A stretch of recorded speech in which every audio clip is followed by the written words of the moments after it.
The fluorescent lights above buzzed like dying insects, casting a sickly yellow glow over the vinyl booths and cracked linoleum floor of Romano's diner. My feet ached, a dull, persistent throb that had become my constant companion after 8 hours of shuttling plates between the kitchen and tables that never seemed to empty. The smell of burnt coffee and grease hung thick in the air, mixing with the sharp scent of industrial cleaner I'd used to mop up a spilled milkshake an hour ago. My uniform, a faded pink dress with a white apron that had seen better days, clung to my skin, damp with sweat and the residue of 100 different meals. I was invisible here, just another tired face in a sea of tired faces, serving food to people who never looked up from their phones long enough to see me as anything more than a means to an end. My fingers trembled slightly as I refilled coffee cups, the weight of unpaid bills pressing down on my shoulders like physical things. Rent was due in 3 days. Emma's daycare needed payment by Friday. The electricity company had already sent 2 warnings. I was 24 and drowning. The dinner rush was finally winding down when they arrived. I noticed the shift in atmosphere before I saw them, a sudden tension that rippled through the diner like a stone dropped in still water. Conversations stuttered. Silverware stopped clinking. Even Jerry, our cook who never stopped whistling, went quiet. 3 black SUVs pulled up outside, their tinted windows reflecting the neon sign that flickered Romano's in tired red letters. They were sleek, expensive, completely out of place in this neighborhood where most people drove cars held together by rust and prayer. The vehicles gleamed under the streetlights, water beading on their polished surfaces from the rain that had started to fall. The first man who entered wore a dark suit that probably cost more than I made in 6 months. His eyes swept the room with professional efficiency, checking exits, assessing threats, cataloging faces. He was built like a wall, all shoulders and contained violence. He didn't sit, just stood by the door, one hand resting casually near his chest where I could see the slight bulge of a shoulder holster. 2 more men followed, flanking the entrance. Then he walked in. I felt him before I saw him, a shift in air pressure, a change in gravity. He moved like liquid shadow, all controlled grace and coiled power. His suit was charcoal gray, perfectly tailored to a frame that spoke of both elegance and danger. Dark hair swept back from a face carved from marble, sharp jawline, high cheekbones, lips that looked cruel even in repose. But it was his eyes that stopped my breath.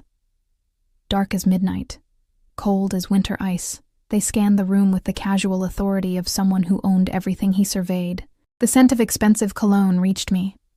Something with notes of cedar and smoke, underlaid with something darker, more primal. It cut through the grease and coffee smell like a knife. He chose a booth in my section. Of course he did. My manager, Frank, appeared at my elbow so fast I jumped. His pudgy fingers gripped my arm, and I could smell the cigarettes on his breath. "Table 12, he hissed, his voice tight with something between fear and excitement. "Whatever they want. Whatever they need. And for God's sake, don't screw this up." "Who is he?" I whispered, but Frank had already scuttled away, retreating to the safety of the kitchen. My legs felt unsteady as I approached the booth. The bodyguards watched me with flat, assessing eyes, the kind of look that saw through clothes and skin straight down to bone. I clutched my order pad like a shield, my pulse hammering in my throat.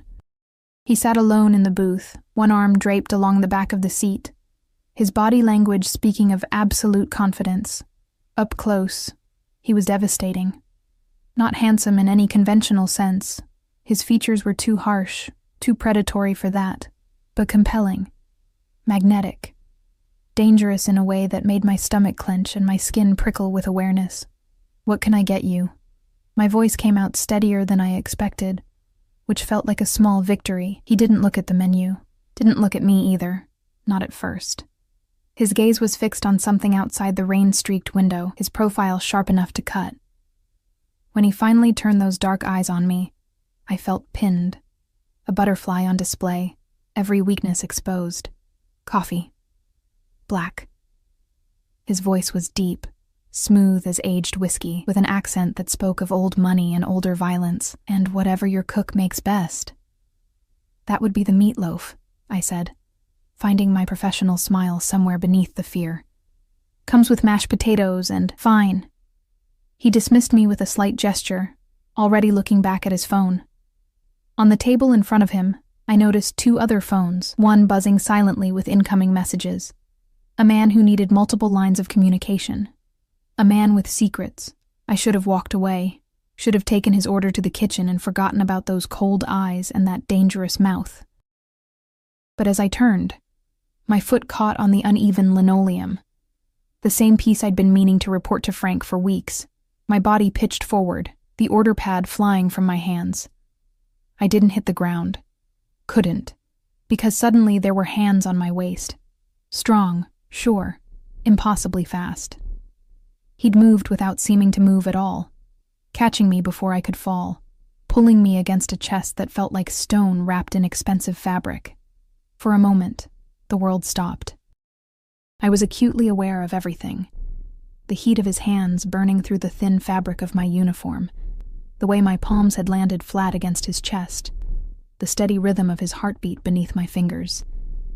He smelled even better up close, that cologne mixing with something uniquely him. Leather and gunpowder and dark promises. His face was inches from mine. This close, I could see that his eyes weren't entirely black. There were flecks of amber around the pupils, like embers in coal. They bored into me with an intensity that made my breath catch. "Careful," he murmured, and the word felt like a threat and a caress all at once. "I'm sorry, I pulled back, or tried to." His hands remained on my waist for a heartbeat longer than necessary, his thumbs pressing briefly against my hip bones before releasing me. The absence of his touch felt like cold water. "The floor," I stammered, bending to retrieve my order pad with shaking hands. "It's uneven." I've been asking them to fix it, but I was babbling. Why was I babbling? "What's your name?" He'd sat back down, but his eyes never left me. One of the bodyguards had shifted closer, his hand inside his jacket, but the man in the booth waved him back with an almost imperceptible gesture. "Kara." It came out as barely more than a whisper. "Kara Mitchell." He nodded once, as if filing the information away in some mental catalog. "Bring the coffee, Kara Mitchell." I fled to the kitchen on unsteady legs, my heart hammering against my ribs. Jerry gave me a look that said he'd seen the whole thing, but wisely kept his mouth shut. I poured the coffee with trembling hands, watching the dark liquid swirl in the white ceramic mug. When I brought it back, he was speaking in low tones into one of his phones, a language I didn't recognize, harsh and flowing all at once. He ended the call as I approached, accepting the coffee without comment. His fingers brushed mine as he took the mug, and I felt that touch like an electric shock straight to my core. The evening crawled by. I served his meal, meatloaf, which he ate methodically, each movement precise and controlled. The bodyguards had taken up positions around the diner, their presence keeping the other customers subdued and quiet. No one complained. No one even whispered too loudly. I couldn't stop watching him from the corner of my eye. The way he cut his food with surgical precision. The way he occasionally glanced at his phones, his expression never changing. The way, every so often, his gaze would flick up and find me. No matter where I was in the diner, no matter what I was doing, it felt like being hunted. Finally, after what felt like hours but was probably only 45 minutes, he stood. The bodyguards immediately straightened, ready to move. He walked to the register where I stood, his movements fluid and predatory. Up close again, I realized just how tall he was. At least 6'2", maybe more. I had to tilt my head back to meet his eyes. "The check," he said, and I fumbled for the slip, my fingers clumsy with nerves. $23.47, I managed. He pulled out a leather wallet, black, expensive, worn soft with use, and extracted 3 $20 bills. He placed them on the counter between us, his fingers lingering on the money for a moment, before sliding them toward me. "Keep the change," he said. And then he was gone, moving toward the door with his entourage falling into formation around him. The SUVs roared to life outside, and within seconds, they disappeared into the rainy night, leaving only the memory of expensive cologne and cold eyes. I stared at the bills. $60 on a $23 check. A decent tip, better than most. But as I reached to pick up the money, I noticed something, a slight irregularity in the way the bills lay. I lifted the top too. Underneath, pressed flat against the counter, was a folded piece of paper. My hands shook as I unfolded it, looking around to make sure no one was watching. The handwriting was precise, almost architectural in its perfection. Your daughter needs you. The man who fathered her doesn't deserve either of you. You spilled coffee on his jacket 3 weeks ago at the Meridian Hotel. He laughed. I don't forget debts. He owes me $50,000.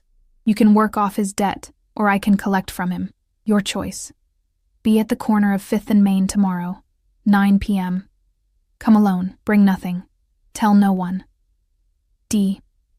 The paper slipped from my fingers, fluttering to the floor like a wounded bird. He knew about Emma. He knew about Marcus, Emma's father, the man who'd disappeared 6 months into my pregnancy with nothing but debts and broken promises in his wake.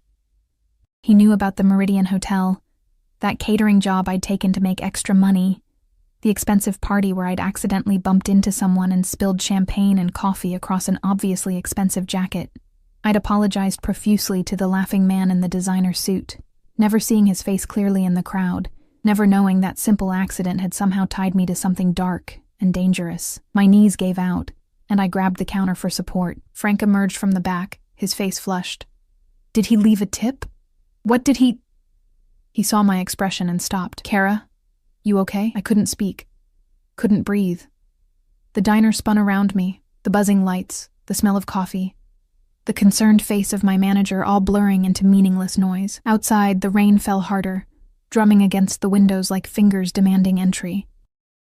And somewhere in the darkness, 3 black SUVs carried a man who held my daughter's future in his perfectly manicured hands. A man who knew things he shouldn't know. A man who'd given me a choice that wasn't really a choice at all. I didn't sleep that night. Emma was with Mrs. Chen, the elderly neighbor who watched her when I worked late shifts. I'd picked her up at 11, carrying her sleeping body up the 3 flights of stairs to our cramped apartment. Her small arms wrapped trustingly around my neck. She smelled like the lavender soap Mrs. Chen used, and the strawberry shampoo I bought from the dollar store. At 3 years old, she was my entire world. Dark curls like her father's, but eyes like mine. Gray-green, and already too wise for such a young face. I'd laid her in the bed we shared, tucking the thin blanket around her small frame, and then I'd sat on the floor with my back against the wall, staring at that note until the words blurred together. He owes me $50,000. Marcus. Of course it was Marcus. That charming smile, those easy promises, the way he'd swept me off my feet when I was 21, and stupid enough to believe that love could fill an empty stomach. He'd disappeared the moment I'd told him I was pregnant, and I'd spent the last 3 years trying to forget he existed. But apparently, Marcus had been busy enough to steal from a man who traveled with armed guards and spoke in coded languages on multiple phones, busy enough to leave me holding the debt.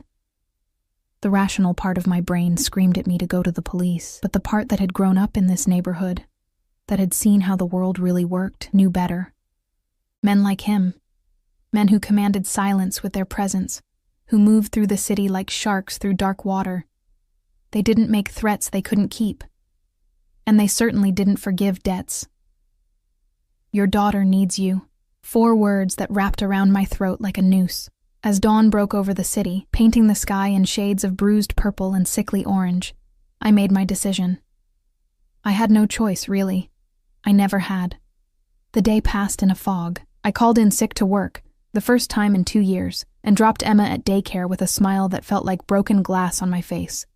She'd kissed my cheek, her small hands cupping my face with the casual affection of childhood, completely unaware that her mother was walking toward something dark and irreversible.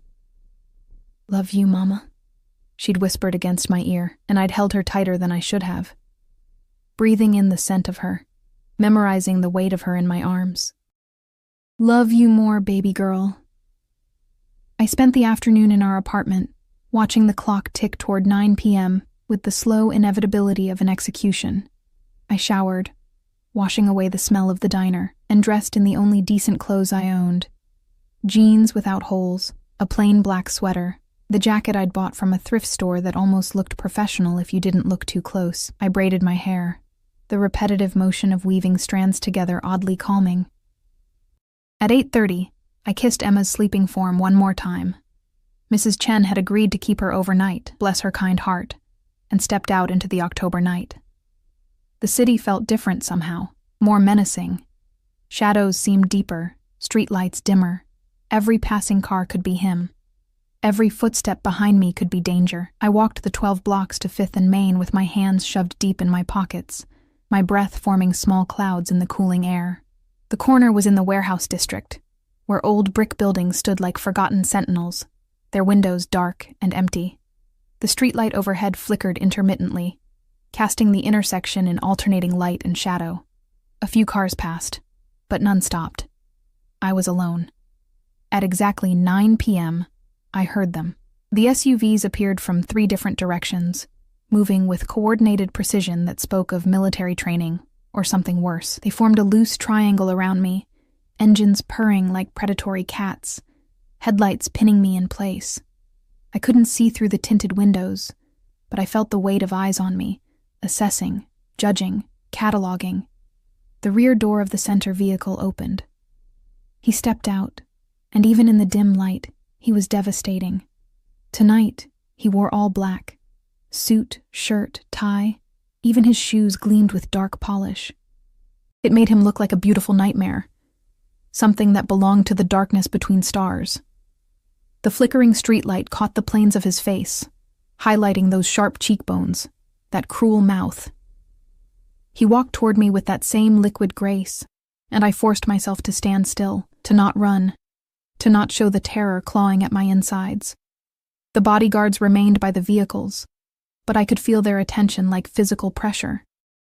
He stopped 3 feet away, his hands in his pockets, his head tilted slightly as he studied me. Up close, I noticed things I'd missed at the diner, a thin scar that cut through his left eyebrow, the way his jaw was slightly too sharp to be symmetrical, the gold watch at his wrist that probably cost more than my yearly salary. "You came." His voice was the same as I remembered. Smooth, controlled, dangerous. Did I have a choice? The words came out steadier than I felt. Something flickered in those dark eyes. Amusement, maybe, or appreciation. There's always a choice, Kara. You chose your daughter. Some would have chosen to run. I'm not some people. I lifted my chin, meeting his gaze despite every instinct screaming at me to look away, to submit, to make myself small. His lips curved slightly, not quite a smile, but close. "No, you're not." He pulled something from his pocket, a phone, sleek and expensive. He swiped through several screens, then turned it toward me. "Recognize him?" The photo showed Marcus, his arm around a woman I didn't recognize, both of them laughing in what looked like an upscale restaurant. He looked good, better than when I'd known him. Designer clothes, expensive watch, the kind of confidence that came from money. My money, apparently. Money he'd stolen. "That's him," I said, my voice flat. "Marcus Chen, Emma's father." "Marcus Chen," he repeated, the name sounding like a curse in his elegant accent. "Who stole $50,000 from one of my shipments? Who used my name to broker deals he had no authority to make? Who's been living quite well off money that belongs to me?" He pocketed the phone. "Do you know what I do to thieves, Kara?" I swallowed hard. "I can imagine." "Can you?" He moved closer, and I caught that scent again, cedar and smoke and danger. "I don't think you can. I don't think someone like you has ever seen what men like me are capable of when we're crossed." "Someone like me?" Anger sparked through the fear, hot and bright and reckless. "You mean poor? Working class? Someone who actually has to worry about rent and food and keeping the lights on?" His eyes narrowed, but that almost smile remained. "I meant innocent, pure, untouched by the dirt that stains men like me."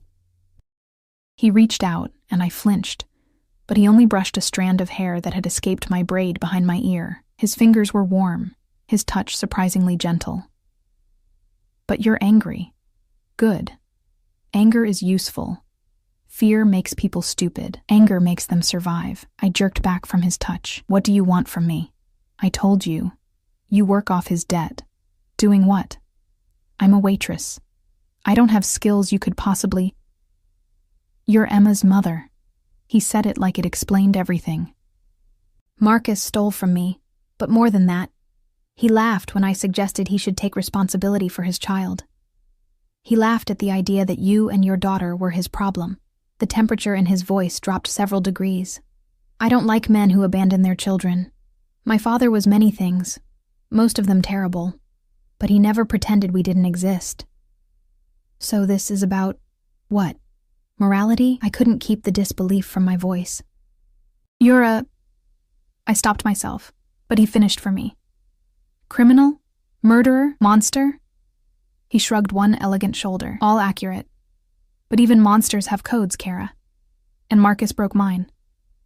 That doesn't answer my question. What do you want me to do?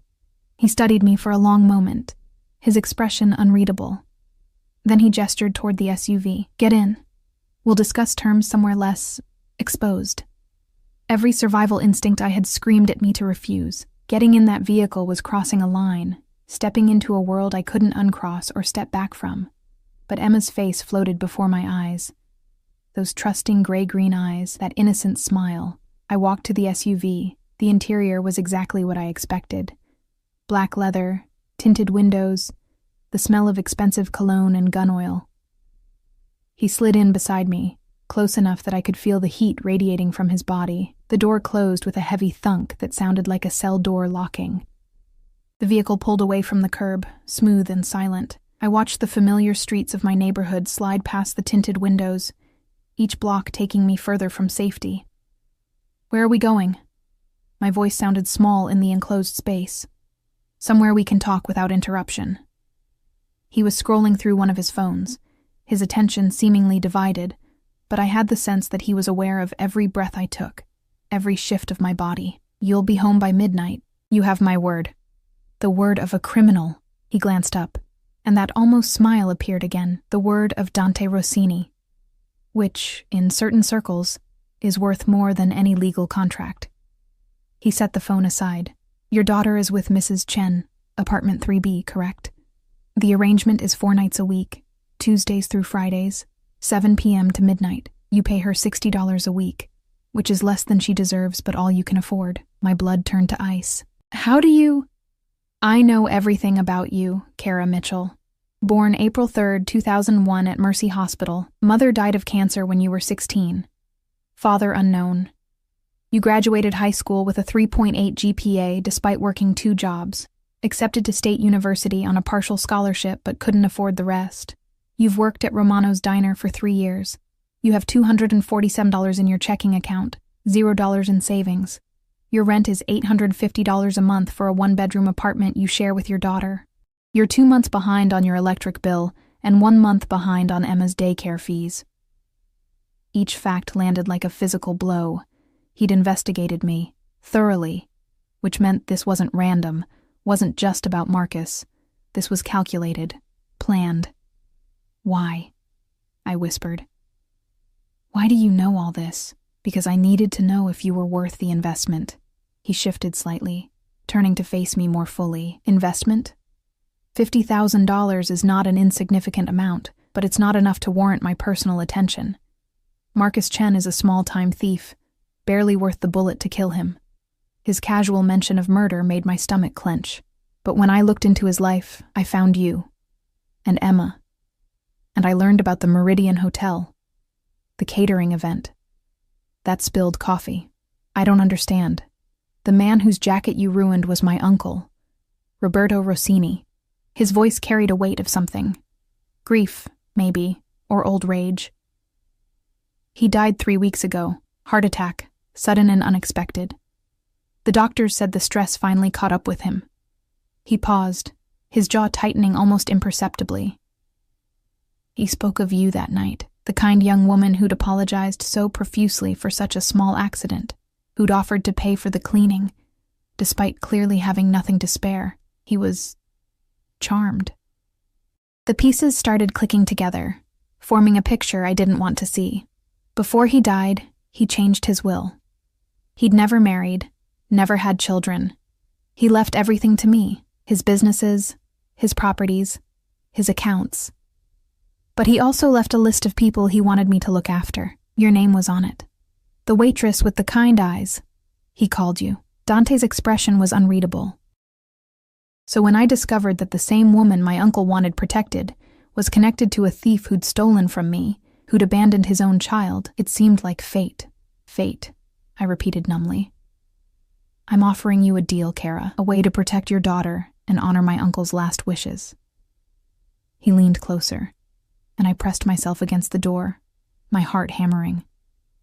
Work for me. Let me take care of Emma's needs, her daycare, her health care, her future education. Let me ensure you never have to choose between rent and food again. In exchange, you'll be available when I need you. Available for what? Appearances, events, dinners. You'll act as my companion when necessary. His eyes bored into mine, nothing more. This is not a sexual arrangement, Kara. I'm not buying you. I'm protecting what my uncle valued. It sounded too good to be true, which meant it was. And Marcus? Marcus is my concern, not yours. You'll never see him again. That I promise you. The vehicle came to a stop. I glanced out the window and saw we were parked outside an upscale Italian restaurant, the kind with valet service and a waiting list measured in months. Through the windows I could see people dining, drinking wine, living lives so far removed from mine, they might as well be on another planet. Dante opened his door, then paused. You have until we finish dinner to decide. But understand, if you walk away, Marcus's debt becomes his problem. And I collect my debts, Kara, one way or another. He stepped out, and after a moment's hesitation, I followed. The October wind cut through my thin jacket as I stood on the sidewalk, watching him walk toward the restaurant entrance. The doorman opened the door immediately, bowing slightly, a gesture of recognition and respect. Or fear. I looked back at the SUV, at the city stretching out behind it, at the ordinary world where I'd been drowning slowly for years. Then I looked at the restaurant, at Dante Rossini waiting in the doorway, his hand extended toward me. The devil's bargain, offered with elegant grace. I took his hand. His fingers closed around mine, warm and strong, and he pulled me gently toward the light and warmth of the restaurant, toward a future I couldn't begin to predict. Twar. The restaurant was called Bellinoti, and it was the kind of place I'd only ever seen in movies. Crystal chandeliers cast soft golden light over white tablecloths and gleaming silverware. The air smelled of garlic, fresh bread, and expensive wine. A pianist played something classical in the corner, the notes floating through conversations held in hushed, refined tones. Every eye in the room turned to us as we entered. Or rather, they turned to him. Dante moved through the space like he owned it, which, for all I knew, he did. The maitre d' appeared instantly, his professional smile not quite hiding the wariness in his eyes. Mr. Rossini, your usual table is ready. Thank you, Marco. Dante's hand remained on the small of my back, a possessive gesture that made my skin burn even through layers of clothing. He guided me through the dining room, past tables where conversations died as we passed, then resumed in urgent whispers once we'd moved on.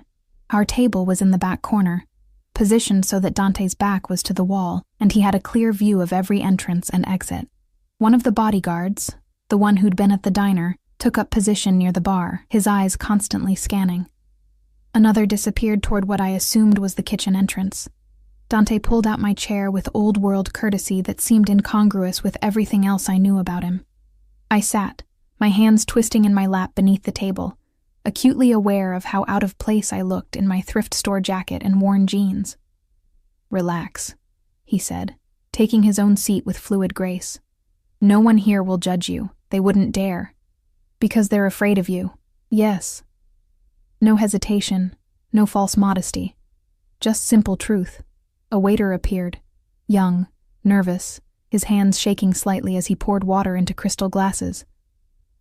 Mr. Rossini, the chef has prepared something special this evening. And for the lady? I opened my mouth, but Dante spoke first. Bring us the tasting menu, all 7 courses, and a bottle of the 98 Barolo. The waiter nodded and vanished. I stared at Dante across the table. This beautiful, dangerous man, who'd somehow tangled himself into my life like a knot I couldn't untie.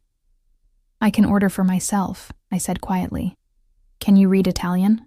He gestured to the menu, which I noticed for the first time was entirely in Italian, without translations. No, but... Then let me take care of it. His tone wasn't condescending, just matter of fact. This is what you'll need to get used to, Kara. If you accept my offer, there will be many dinners like this, events where you'll need to look comfortable, confident, where you'll be on my arm and expected to play a role. What role? Your girlfriend? Your mistress? My companion. He leaned back as the waiter returned with wine, going through the ritual of presenting the bottle, uncorking it, pouring a small amount for Dante to taste. He swirled it, sniffed, sipped, then nodded approval. There's a difference. The people in my world, they'll make assumptions. Let them. What matters is the truth between us. The waiter poured wine into my glass, deep red, almost black in the dim light. I'd never tasted wine that cost more than $10 a bottle. This one probably cost more than my monthly rent. And what is the truth between us? I asked, not touching the glass. Dante was quiet for a moment, his fingers tracing the stem of his wine glass. The truth is that I'm a man bound by honor to protect you because my uncle asked me to. The truth is that your daughter deserves better than a father who steals and runs. The truth is that I can give you both security, real security, in exchange for something relatively simple. Nothing is simple with men like you. That almost smile again. You're learning already. He took a sip of wine, his eyes never leaving mine. Ask me your questions, Kara. All of them. You deserve to know what you're agreeing to. The first course arrived, something delicate and artistic on fine china, garnished with microgreens and a drizzle of sauce that probably had a French name I couldn't pronounce. I stared at it, my appetite completely gone. What happens to Marcus? I asked. He'll be given a choice. Return what he stole plus interest, or work off the debt in other ways. Dante cut into his food with surgical precision. Either way, he won't be a problem for you anymore. You mean you'll kill him? I mean, he won't be a problem. He ate a bite, savoring it, while I sat frozen. Eat, Kara. The chef here is exceptional, and you're too thin. When did you last have a proper meal? I eat fine. You eat enough to survive. That's not the same thing. He gestured to my plate. Try it. I promise it's not poisoned. I picked up my fork, heavy silver, perfectly balanced, and took a small bite. The flavors exploded across my tongue, complex and layered in ways I hadn't known food could be. Despite everything, despite the fear and confusion and the surreal nature of sitting across from a Mafia boss in a restaurant that cost more per meal than I made in a week, I took another bite. Good girl, he murmured, and something in his tone made heat flood my cheeks. The courses came one after another, each more elaborate than the last. Handmade pasta with truffle shavings, seared scallops with saffron foam, braised short rib that melted on my tongue. Dante watched me eat, his own meals consumed with methodical efficiency, his attention divided between me and his phones, which buzzed periodically with messages he'd glance at, respond to, then set aside. Why do you need a companion? I asked during the 5th course. Some kind of fish I couldn't identify, delicate and perfect. Surely you could have any woman you wanted. Want and need are different things. He refilled my wine glass. I'd been drinking more than I'd intended, the alcohol loosening the tight knot of tension in my chest. The women who are attracted to men like me are attracted to power, money, status. They come with agendas, expectations. You, on the other hand, want nothing from me. I want my daughter safe. Exactly. Your agenda is pure, uncomplicated. You're not trying to become Mrs. Rossini or gain access to my accounts or position yourself for advancement. He leaned forward slightly. You're also beautiful in a way that doesn't require effort. Natural. Real. The women in my world are constructed. Perfect hair, perfect makeup, perfect bodies sculpted by surgeons. He paused, his eyes traveling over my face with an intensity that made my breath catch. Authentic. I'm ordinary. You're extraordinary. You just don't know it yet. He sat back as the 6th course arrived. Cheese and fruit, arranged artistically. Your daughter. Tell me about her. The shift in topic caught me off guard. Emma? She's She's everything. Smart, funny, stubborn. She loves dinosaurs and hates vegetables. She wants to be a paleontologist when she grows up, even though she can barely pronounce it. I felt my expression soften, the way it always did when I talked about her. She asks a million questions and never accepts, because I said so as an answer. She's better than I ever was, better than I ever could be. She has a good mother. It wasn't a question. She deserves better than what I can give her. The admission hurt. She deserves dance lessons and books and toys that aren't from yard sales. She deserves a home where the heat doesn't get shut off in winter and where there's always enough food. She deserves everything, Dante finished. She deserves everything. He was quiet for a moment, something dark passing behind his eyes. My mother died when I was Emma's age. Caught in the crossfire of my father's war with a rival family. My uncle Roberto, he helped raise me after that, taught me that family, true family, is worth more than all the money and power in the world. His jaw tightened. Your daughter will have everything, Kara. I give you my word. And what do you get in return, really? Redemption, perhaps. He smiled, but it didn't reach his eyes. Or maybe just the satisfaction of knowing I honored a good man's last wish. Does it matter? The 7th course arrived. Dessert. Tiramisu, chocolate, tiny perfect pastries dusted with powdered sugar. I pushed mine around the plate, my mind spinning. I need to know the rules, I said finally.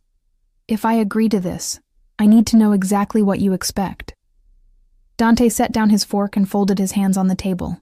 You'll move to a better apartment, one I own, secure. In a good neighborhood. Emma will attend the best preschool in the city. Her health care will be covered, completely. You'll receive an allowance, enough to live comfortably, to buy clothes suitable for the events you'll attend with me. In exchange, when I need you, for a dinner, a charity gala, a business meeting that requires a softer face, you'll come, you'll smile, you'll act as though being by my side is exactly where you want to be. And if I refuse an event, you won't. Not a threat, just certainty. Because refusing means Emma loses everything I'm offering, and you won't do that to her. He was right, and we both knew it. This wasn't really a choice. It was a beautifully wrapped cage, and I was walking into it willingly. What about dating? My personal life? The wine had made me bold enough to ask. Something dangerous flickered in his eyes. There will be no other men, Kara. Not while you're under my protection. The appearance of impropriety would be problematic. So I'm supposed to be celibate while playing your pretend girlfriend? I never said I expected celibacy.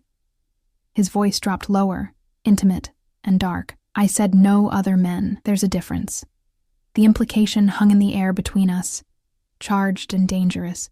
Heat crept up my neck, and I reached for my wine glass with shaking hands. This is insane, I whispered. All of this. I should walk away. I should take Emma and disappear and what? Live in constant fear that Marcus's other debts will catch up to you? That one of my competitors might learn about you and use you against me? That Emma will grow up poor and struggling like you did? He reached across the table, his hand covering mine. His skin was warm, his touch surprisingly gentle. You're already in this, Kara. From the moment Marcus used my name, from the moment you spilled that coffee and smiled at my uncle, you were in this. I'm just offering you a way to survive it. I wanted to pull my hand away, wanted to run, but his touch felt like an anchor in a world that had tilted off its axis. How do I know you'll keep your word? My voice came out barely above a whisper. You don't. His thumb traced small circles on the back of my hand, the gesture oddly soothing. You have to trust me. Or rather, you have to trust that I value my honor more than I value control over one stubborn waitress who looks at me like I'm a monster. Aren't you? Yes. No hesitation. But I'm a monster who keeps his promises. And I promise you this. As long as you're under my protection, no one will hurt you or Emma. No one will take from you. You'll want for nothing. He leaned closer, his eyes intense. All you have to do is let me take care of you. The words should have sounded patronizing, controlling. But there was something in his voice, a kind of desperate sincerity that caught me off guard. This wasn't just about honor or duty. This was personal for him in a way I didn't fully understand. Outside, through the restaurant windows, I could see the city lights twinkling. Somewhere out there, Emma was sleeping safely in Mrs. Chen's apartment, completely unaware that her mother was making a deal with the devil to secure her future. "Okay," I heard myself say. "Okay, I'll do it." Dante's hand tightened on mine for a moment, his expression unreadable. Then he released me, leaning back in his chair with that same controlled grace. Smart choice. I didn't have a choice. You always have a choice, Kara. You just made the right one. He gestured to the waiter, who appeared instantly. "We're done here. Have the car brought around." As we stood to leave, Dante's hand returned to the small of my back. Possessive, proprietary. The other diners watched us go, their whispered conversations resuming the moment we passed. I caught fragments. Rossini's new. Where did he find? Poor girl doesn't know. Outside, the October air was cold and sharp, cutting through the wine warmth in my blood. The SUV pulled up, and Dante opened the door for me, his body blocking me from the street. From view, from danger, from escape. "I'll have someone move your things tomorrow," he said as the vehicle pulled away from the curb. "The new apartment will be ready by evening. Emma won't have to change daycares. I've already arranged for transportation." You were very sure I'd say yes. I was hopeful. He was scrolling through his phone again, but I caught the slight curve of his lips, and I'm rarely wrong about people. The ride back to my neighborhood felt shorter than the ride to the restaurant. Too short. Not enough time to process what I'd agreed to, what I'd signed away. The SUV stopped outside my building, and Dante finally looked up from his phone. "Someone will contact you tomorrow with details. Don't go to work. I'll handle Romano's." He reached into his jacket and pulled out a phone. New, expensive, identical to one of his. "This is yours now. My number is already programmed. You call if you need anything at all, at any time." "Understood?" I took the phone, its weight unfamiliar in my hand. "Understood." "Good." He studied me for a long moment, his expression softening almost imperceptibly. "Get some rest, Kara. Your life just changed. Tomorrow, you'll start seeing exactly how much." I stepped out of the SUV, my legs unsteady, from the wine, from exhaustion, from the surreal nature of the entire evening. I watched the taillights disappear into the night, taking Dante Rossini back to whatever dark world he inhabited, and I climbed the 3 flights to my apartment, let myself in, and stood in the dim kitchen, staring at the expensive phone in my hand. The screen lit up with a message. "Sleep well, Piccola. You're safe now. D." I pressed the phone to my chest and tried to believe him. D, a prison that might look like salvation. The new apartment was in a building I'd walked past 100 times but never imagined entering. It stood in the Marina district, all glass and steel and modern elegance, with a doorman who nodded respectfully as movers carried our meager possessions inside. Emma clutched my hand, her eyes wide as saucers, watching men in crisp uniforms transport our lives from cardboard boxes to a space that felt more like a dream than reality. "Mama, is this really ours?" she whispered, her small voice echoing in the marble lobby. "Yes, baby. Really ours." The lie tasted bitter. Nothing was really ours anymore. It all belonged to him. The apartment was on the 15th floor. 2 bedrooms, floor-to-ceiling windows overlooking the bay, hardwood floors that gleamed under recessed lighting. The furniture was already in place. A cream-colored sofa, a dining table that could seat 6, beds with linens so soft they felt like clouds. The kitchen had granite countertops and appliances I didn't know how to use. Emma's room was painted a soft lavender, with a bookshelf already filled with new books and a toy chest overflowing with things I could never have afforded. "There's a princess bed," Emma shrieked, releasing my hand to run toward the white canopy bed draped in gauze curtains. She climbed up, bouncing on the mattress, her laughter filling the space like sunlight. I stood in the doorway, watching her joy, feeling my heart crack open. This was what I'd wanted for her: safety, comfort, happiness. But the price felt like selling pieces of my soul. A woman appeared behind me, elegant and professional in a navy suit. "Ms. Mitchell? I'm Teresa Alvarez." Mr. Rossini sent me to help you settle in and explain the arrangements. I turned to face her, taking in her confident posture, her kind eyes behind designer glasses. The arrangements? Yes. Let's talk in the kitchen while Emma explores. She smiled at my daughter, who was now examining every toy with the focused intensity only a 3-year-old could muster. She's beautiful. Mr. Rossini mentioned she likes dinosaurs? He told you that? He was very specific about her room. Teresa guided me to the kitchen, where she opened a leather portfolio on the island. You'll receive a monthly allowance deposited directly to your new account. The card and information are here. The amount should cover all personal expenses, clothing, and incidentals. Emma's preschool tuition is paid through graduation, and her health care is comprehensive. The insurance cards are also here. She spread documents across the granite, each one representing another piece of my independence being signed away: bank accounts, insurance policies, a new driver's license with this address, a credit card with my name embossed in silver. There's also a car in the garage. Level 3, space 1512. A sedan, reliable, fully insured. Mr. Rossini felt you'd need transportation. Teresa's tone was matter-of-fact, as if men regularly bought cars for women they barely knew. Your schedule will be sent to your phone.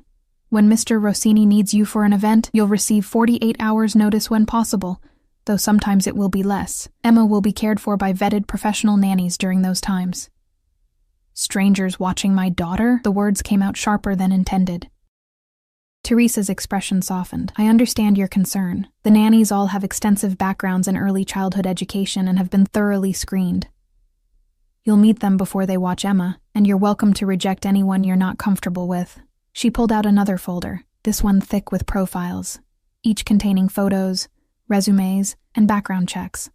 Mr. Rossini takes the safety of those under his protection very seriously. Protection. The word he kept using, as if benevolence could disguise control. When does he need me first? I asked, flipping through the nanny profiles without really seeing them. Saturday evening. A charity gala at the Fairmont Hotel. Formal attire required. Teresa smiled apologetically. Which brings us to the next item. A stylist will arrive tomorrow at 10 a.m. She'll take your measurements and help select appropriate wardrobes for various events. Mr. Rossini has requested you choose what you're comfortable with. He's not dictating your style, just ensuring you have options. The thoughtfulness of it made it harder to hate him. If he'd simply filled a closet with clothes he'd chosen, I could have been angry. But giving me choice within his gilded cage, that was more insidious. What if I don't know how to act at these events? The admission cost me, revealing weakness. You'll learn.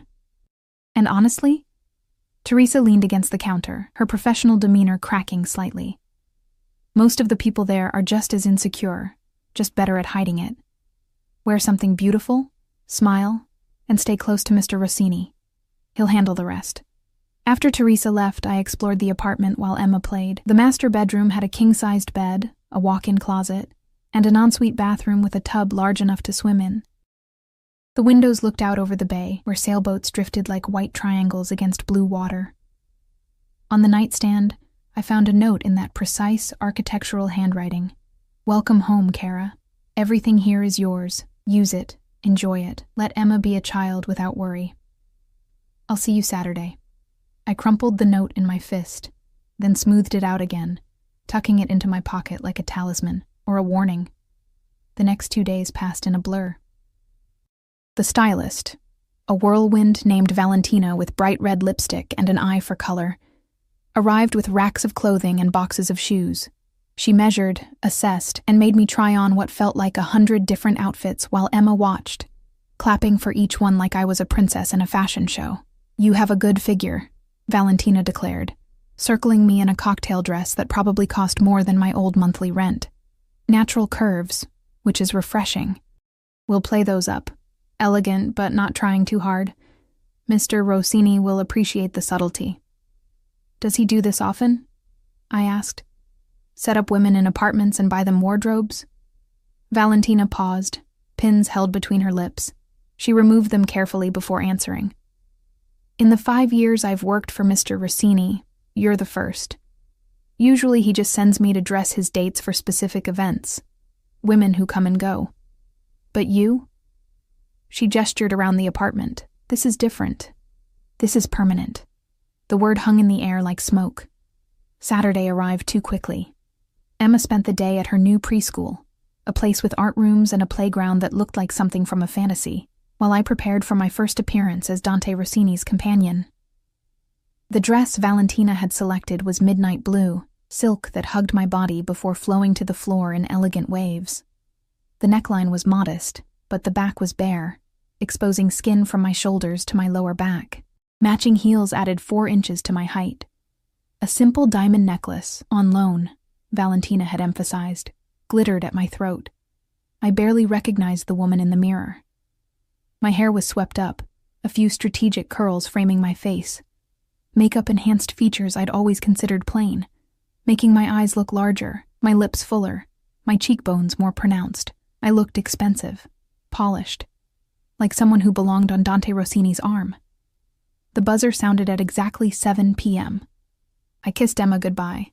She was having a tea party with one of the approved nannies, a grandmother type named Rosa, who'd won my daughter's heart with cookies and stories, and took the elevator down to the lobby. The SUV waited at the curb, sleek and black and ominous. The driver opened the door, and there was Dante. He wore a tuxedo that had been tailored to perfection, emphasizing broad shoulders and a lean waist. His hair was swept back, his jaw clean-shaven, a gold watch glinting at his wrist. But it was his eyes that caught me, the way they traveled over me slowly, taking in every detail, darkening with something that made my stomach flutter. "Beautiful," he murmured as I slid into the seat beside him. Valentina outdid herself. She said I was your first. I didn't know why I said it, but the words tumbled out, his lips curved. Did she? He reached over, his fingers finding the exposed skin of my back, tracing the line of my spine with agonizing slowness. Then she told you the truth. You are many firsts for me, Kara. I shivered under his touch, hating my body's response. What does that mean?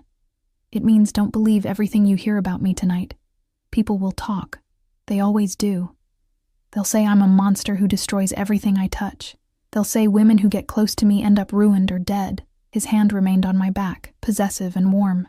Some of it is even true, but you're different. Because of your uncle. Because of many things. He withdrew his hand, leaving my skin cold. Tonight, you'll meet some of those people. They'll smile and be polite, but they'll be assessing you, wondering what I see in you, trying to find your weaknesses. Don't let them. I don't know how to do this, Dante. The admission came out smaller than I intended. I'm a waitress. I don't know which fork to use or how to make small talk with criminals and socialites. You use the fork from the outside in, and you make small talk by asking questions and letting them talk about themselves. People love nothing more than the sound of their own voice. He tilted my chin up, forcing me to meet his eyes. But here's what you really need to know. You're with me. That means you're untouchable. That means no one will dare insult you or make you uncomfortable. And if they try? His thumb brushed my lower lip, his expression darkening. I'll destroy them. The threat should have frightened me. Instead, it made me feel safer than I had in years. The Fairmont Hotel was a palace of marble and gold, its ballroom filled with San Francisco's elite. Politicians rubbing shoulders with tech moguls, old money mixing with new, and threading through it all like a dangerous undercurrent. The criminals who funded and controlled so much of the city's power structure. Dante's hand found the small of my back as we entered, that now familiar possessive touch. Heads turned. Conversations paused. A ripple of recognition spread through the crowd. Dante Rossini, a voice called out. Smooth, cultured, with an edge of mockery. A man approached, silver-haired and elegant in his tuxedo. A woman in diamonds hanging on his arm. I heard you'd be gracing us with your presence. And who's this lovely creature? Kara Mitchell.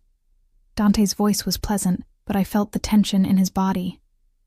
Kara, this is Senator Marcus Webb and his wife, Catherine. Senator. The man was a senator, and he clearly knew exactly what Dante was. Charmed, the senator said, taking my hand and pressing a kiss to my knuckles that lasted a heartbeat too long. Where has Dante been hiding you? I haven't been hidden, I said. pulling my hand back. Just working. Working. Catherine Webb's smile was all teeth. How refreshing. So many of the girls Dante usually brings to these things are decorative but empty. You have something behind those eyes. The insult was wrapped in a compliment, a skill I'd have to learn if I was going to survive this world. Catherine collects art, Dante interjected smoothly, steering me away. She has exquisite taste in paintings, but terrible judgment in people. Don't take her assessment personally.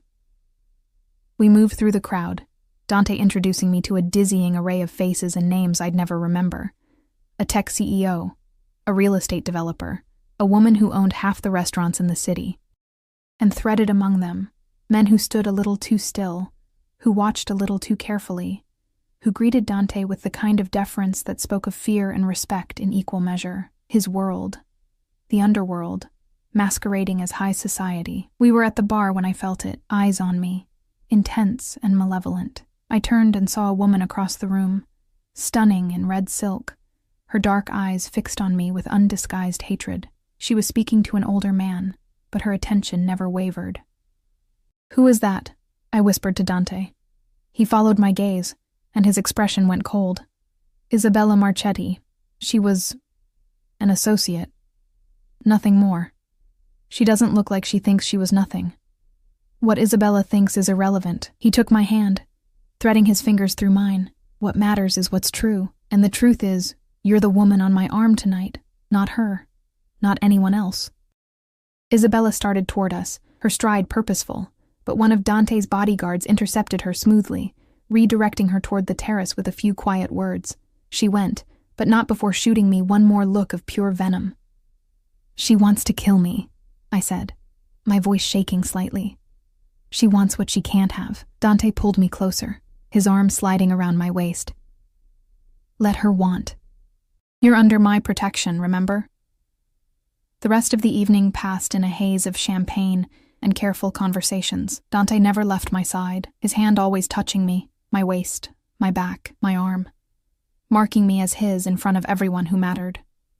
When we danced, he held me close, his body hard against mine, moving with a grace that surprised me. "You're doing well," he murmured against my ear, his breath warm. "Better than I expected. I feel like I'm drowning." But you're still breathing. That's what counts." He spun me gently, then pulled me back. "Tomorrow, this will be easier. And the day after that, easier still. Until one day, you'll wonder how you ever lived any other way." That thought terrified me more than anything else that had happened. It was past midnight when we finally left. I was exhausted, my feet aching in the beautiful heels, my face tired from maintaining a pleasant expression. In the SUV, I kicked off the shoes and leaned my head back against the leather seat. "Thank you," Dante said quietly. I opened my eyes. For what? For tonight. For not running. For being exactly what I needed. He was watching me with that intense gaze, the city lights playing across his face. "I know this isn't easy for you. Nothing about you is easy. No." He smiled, but it was sad somehow. But some difficult things are worth it. When we reached my building, he walked me to the elevator, his hand at my back one final time. "Get some rest. I'll be in touch about the next event." "When?" "Soon." He pressed the button for my floor, then stepped back, the elevator doors starting to close between us. But at the last moment, he reached out, stopping them. "Kara?" "Yes?" "You looked beautiful tonight, but you look more beautiful now, tired and real and yourself." He let the doors close, and I was alone, rising toward the apartment that was a prison disguised as paradise. Emma was asleep when I got home, Rosa dozing in the chair beside her bed. I paid the nanny, checked on my daughter, her face peaceful, her small hand clutching a stuffed dinosaur, and then stood at the window, looking out over the glittering city. Somewhere out there, Dante Rossini was returning to whatever dark place he called home. And I was here, in this beautiful cage, trying to convince myself I'd made the right choice. The phone he'd given me buzzed with a message. "You were perfect tonight. Sleep well, Piccola. Tomorrow we start teaching you to fly." D.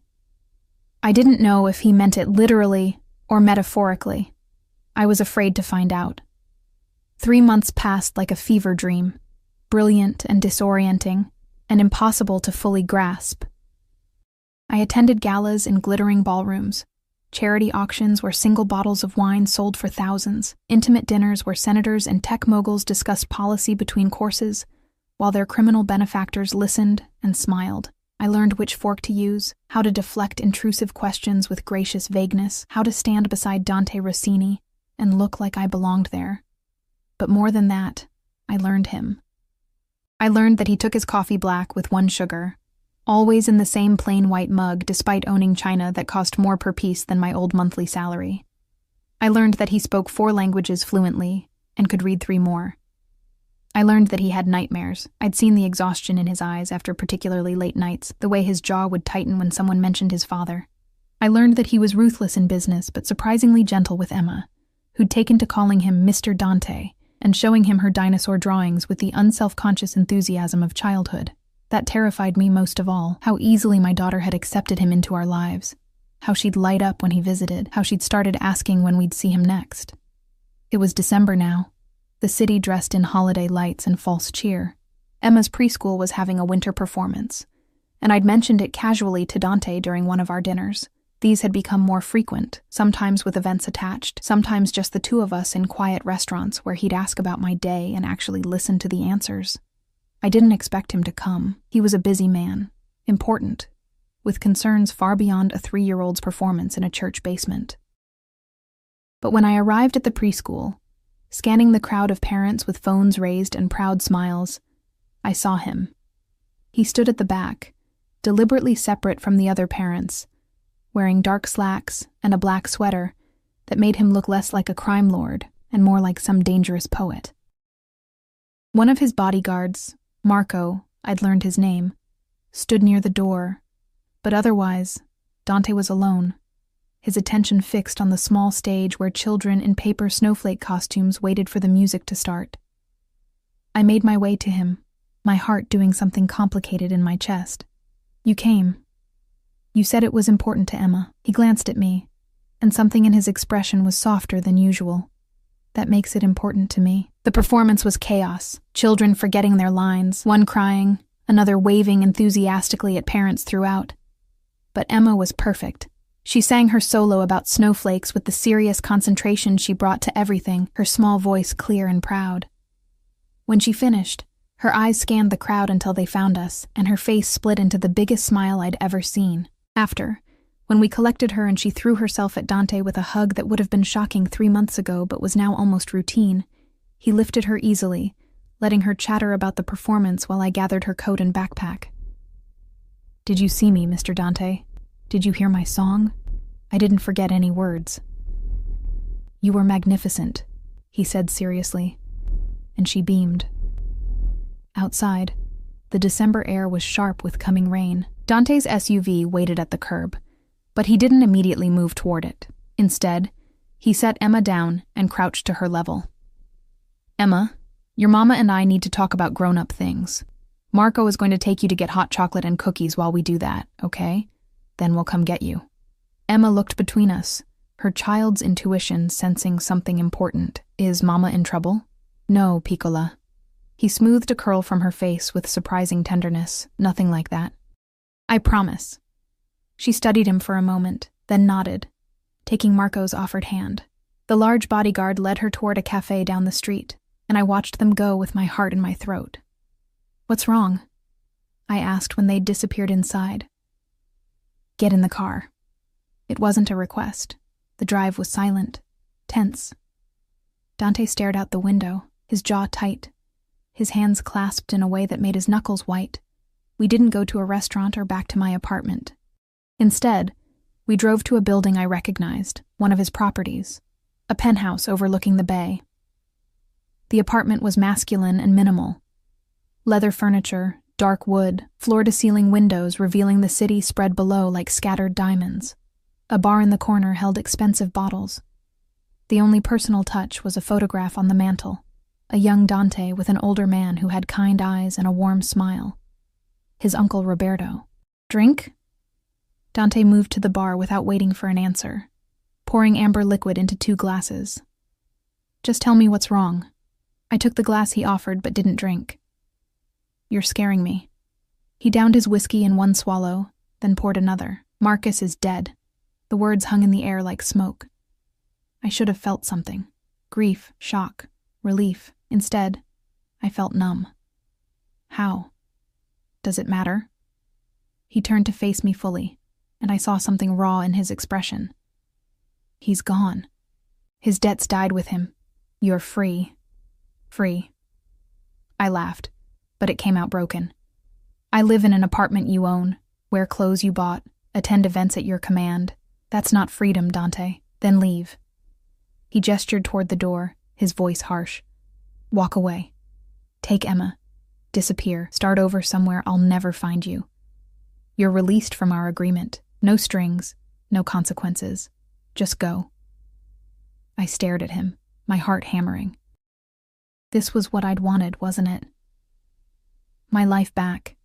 My choices restored. Emma and I could leave the city, find some small town where no one knew us, where we could be ordinary again. But as I stood there, looking at this beautiful, broken man who'd given me everything while demanding so little, who'd shown my daughter kindness when he had no reason to, who looked at me sometimes like I was precious rather than convenient, I realized the terrible truth. I didn't want to leave. Why did you really bring me here, Dante? I set my untouched glass on the table. What do you actually want from me? I don't know. He ran a hand through his hair, destroying its perfect order. I thought I did. I thought this was about honor, about keeping a promise to a dying man. But somewhere between that first night at the diner and watching Emma perform tonight, it became about something else, something I don't know how to name. He moved closer, and I found myself backing up until I hit the window. The cold glass at my back, his heat at my front. This close, I could see the amber flecks in his dark eyes, could smell that cedar and smoke scent that had become as familiar as breathing. I'm not a good man, Kara. I've done things that would make you run screaming if you knew the details. I've hurt people, destroyed lives, built an empire on blood and fear. His hand came up, cupping my face with surprising gentleness. But when I'm with you, when I watch you with Emma, when you look at me like I might be something more than a monster, I want to be better, and that terrifies me more than any enemy I've ever faced. Dante, let me finish. His thumb traced my cheekbone. These 3 months, having you in my life, watching you navigate my world with grace and strength, seeing you be a mother to that incredible little girl, it's been the closest thing to peace I've known since my uncle died. But I have no right to keep you. You deserve someone good, someone safe, someone who can give you a normal life. And what if I don't want normal? The words escaped before I could stop them. What if I'm tired of safe? Something dangerous flared in his eyes. Don't say things like that unless you mean them. I mean them. And God help me, I did. Somewhere in the careful dance we'd been doing, somewhere between the expensive dinners and the gentle touches, and the way he'd become part of Emma's life, I'd stopped seeing him as just a means to an end. I'd started seeing him. I'm not saying I love you. I'm not that foolish. But I'm saying I don't want to leave. I'm saying maybe this cage you've built isn't a cage at all. Maybe it's just a different kind of freedom. He kissed me. It wasn't gentle or careful. It was desperate and claiming, his hands tangling in my hair, his body pressing mine against the window. I kissed him back with equal desperation. 3 months of tension and denied attraction exploding between us. He tasted like whiskey and danger and dark promises, and I wanted more. When we finally broke apart, both breathing hard, he rested his forehead against mine.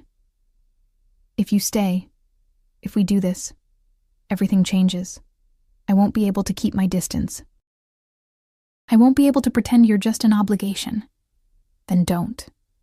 I pulled him back, kissing him again, softer this time. Stop pretending. Stop holding back. Just be honest with me. Honest. He laughed against my lips. Honesty is dangerous in my world. Then be dangerous. He pulled back, his eyes searching mine. I want you, Kara. Not as an obligation, not as a debt repaid. I want you in my bed, in my life, in my world. I want to give Emma everything she deserves and watch her grow up safe and happy.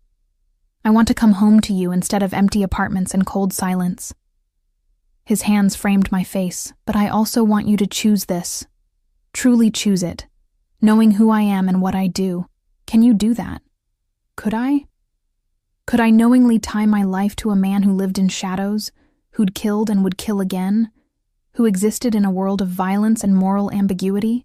Could I let Emma grow up knowing that the man who treated her with such kindness was also capable of terrible things? I thought about the past 3 years, working myself to exhaustion, watching Emma go without, drowning in bills and fear and loneliness. I thought about these past 3 months. Security, comfort, watching my daughter thrive. And I thought about Dante himself, complicated and dangerous, and surprisingly tender, a man who kept his promises and valued honor even in a dishonorable world. Yes, I whispered, yes, I can choose this. Choose you. The smile that spread across his face was like sunrise, rare and beautiful and transformative. He kissed me again, slower now, savoring it. Then he took my hand and led me to the bedroom. What happened next was both terrifying and transcendent, his hands learning my body with the same focused intensity he brought to everything, my own exploration of him revealing scars and stories written on skin. We came together like storm systems colliding, destructive and creative all at once. And afterward, lying tangled in sheets that smelled like him, I felt something I hadn't felt in years. Hope. I should warn you, he murmured against my hair, his arm wrapped possessively around my waist. I'm not good at sharing. What's mine, I protect obsessively. If you're mine now, that means I'll be insufferable about your safety, about Emma's safety. It means bodyguards and security systems and me knowing where you are.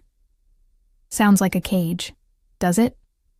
He propped himself up on one elbow, looking down at me. Or does it sound like someone finally giving a damn about keeping you safe?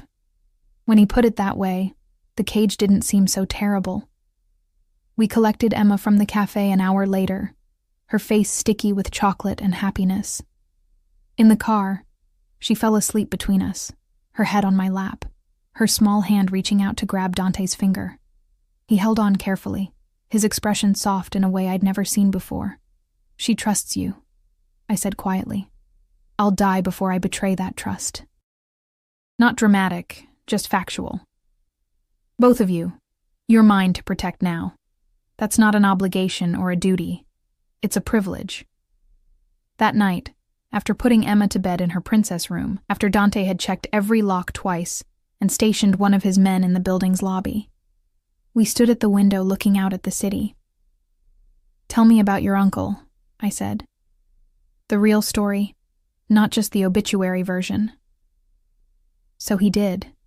He told me about Roberto Rossini, who'd taken in a traumatized 8-year-old and taught him that strength and honor weren't mutually exclusive, who'd built an empire, but never lost sight of what mattered, who'd died surrounded by people who genuinely loved him, not just feared him. He would have liked you, Dante said finally. He always said the measure of a person wasn't in how they acted when they had power, but how they treated others when they had none. You had nothing, Kara, but you still apologized for spilling that coffee. You still smiled and meant it. That's rare. So you've been protecting me because your uncle asked you to. I've been protecting you because you deserve it. The uncle's request just gave me an excuse. He pulled me closer, his chin resting on top of my head. And somewhere along the way, protecting you became wanting you. And wanting you became needing you. That's dangerous, isn't it? In your world? Incredibly. His arms tightened around me, which is why no one can ever know how much you mean to me. They'll see you as my companion, my woman, someone under my protection, but they can't know you're my weakness. That would make you a target. I'm not afraid. I'm afraid enough for both of us. He turned me to face him, his expression serious. Promise me something, Kara. Promise that if I ever tell you to run, you'll take Emma and go. No questions, no hesitation. Promise me. The intensity in his voice made me shiver. I promise. He kissed my forehead, a gesture of such tenderness it made my eyes sting. Good. Now come to bed. We have a lifetime to navigate, and I want to start now. A lifetime.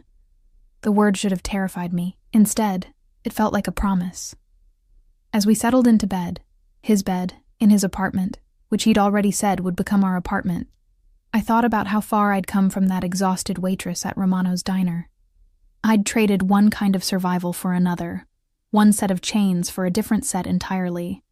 But these chains were lined with silk and secured with devotion. These chains came with a man who looked at my daughter like she hung the moon and looked at me like I was air itself. These chains kept me safe instead of holding me back. Maybe that's what freedom really was. Not the absence of constraints, but the choice of which constraints to accept, and whose hands held the other end. What are you thinking? Dante's voice was drowsy, his hand tracing lazy patterns on my hip. That I should thank you for leaving that note under the plate. Should I thank Marcus for stealing from me? God, no.